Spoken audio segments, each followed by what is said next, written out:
မင်္ဂလာပါလို့မင်းခါပစ္စည်းလေးအများကြီးရောင်းဝင်နော်ဒီမှာကြာသူနှခါလေးမွေးတိုင်းနဲ့အများကြီးရောက်ပါရဲ့လို့မိုးရတီလေးဖြစ်တော့လေနော်စပြောက်လေးဆိုအဲ့လိုဖြစ်လာအဲ့လိုလေးဖြစ်လာစပြောက်လေးဆိုလေမင်းခါထုတ်တဲ့စပြောက်လေးလို့မြင်ရလားအဲ့လိုပြလဲပြမတောက်အဲ့လို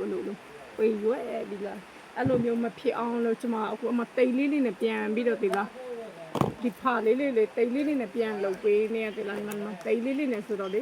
ကျွန်မလည်းထုတ်ပေးတဲ့အချိန်ဆိုရင်ဘာမှမဖြစ်အောင်ပေါ့နော်ဒီတနခါပေါင်းတော့မဟုတ်ဘူးလေဆိုလည်းအဲ့လိုပဲဒီလားဟိုဘယ်လိုပြောမလဲဒီလိုကျေရွယ်ပြီးမဖြစ်အောင်ဆိုလေကျွန်မဒီမှာတိတ်လေးနဲ့၄ဖက်၄တန်းဒီလားပြန်ကပ်ပေးထားရတယ်လားပါပါလို့ကျွန်မတို့ရဲ့ကျွန်တော်အချိုက်ဒီမနန်းသားပြီးဖဲလေးလည်းအများကြီးပဲဒီလား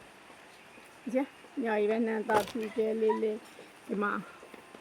စမလောင်အပွေးကဲလေးမြင်ရလားအပွေးကဲလေးဒီမှာတော့ကျမတို့ကြိုက်တောင်းတန်ကြီးလေးအရှင်တို့ရဲ့ကလမတ်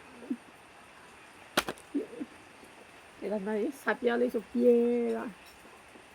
စပြလေးဆိုပြေးအထုတ်ခဲ့တယ်စပြလေးပြေးရွယ်ပြီးတော့လာပါနဲ့မွေးတိုင်းဆိုလည်းများရည်တယ်နော်စပြမယ်七宝，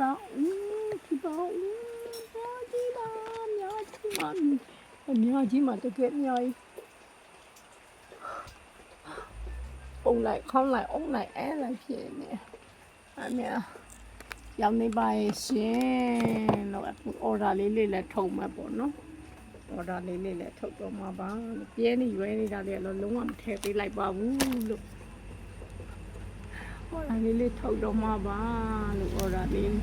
နန္တာဖြူခဲလေးရောအများကြီးရောပါနော်နန္တာဖြူခဲလေးရှင်တော့မေးလုံးလို့ဒီလားအရန်လာတာဒီလားဒီနန္တာဖြူခဲထုတ်ပို့မှုစနေရလဲအရန်လာကျမလေးမင်းခံမှာအကြိုက်ဆုံးပါဒီလားထုတ်ပို့မှုအစနေအကြိုက်ဆုံးကဒီနန္တာဖြူခဲပဲဒီလား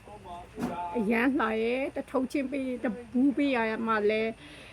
လာရဲ့ဟိုလက်ဆောင်ပေးရတာလဲလာရဲ့ပေါ့နော်ပြီးလို့ရှင်မကြီးအဲ့ဒီနေရောပဲဒီလားကျွန်မနောက်မှဒါပဲလိမ့်လာတဲ့စိတ်အရန်ချမ်းသာဒီလားဟိုရှင်မနောင်ပွေးခဲ့လေမမွှေးဘူးပြောနေရှင်မနောင်ပွေးခဲ့မမွှေးဘူးဒီလားမွှေးချင်းတော့ဟောဒီနန်းသားဖြူခဲလေးတော့ဝယ်လေတောင်းတစ်ထောင်ပဲပေးရဒီလားပေးရတဲ့စီနှုံလေးကအရန်တန်ဒီလားဒါလေးပဲဝယ်လိမ့်ကြဒီလားဒါလေးလည်းတကယ်ကျွန်မအရန်ကြိုက်ရဒီလားဒီမှာကျကျွန်မအချစ်ဆုံးပေါ့နော်ဒီမင်းခတ်ထုတ်ကုန်းလေးထဲမှာတော့ကျွန်မလေးဒါထုတ်ဖို့မှုစနေအချစ်ဆုံးကတော့သူပါပဲရှင်လို့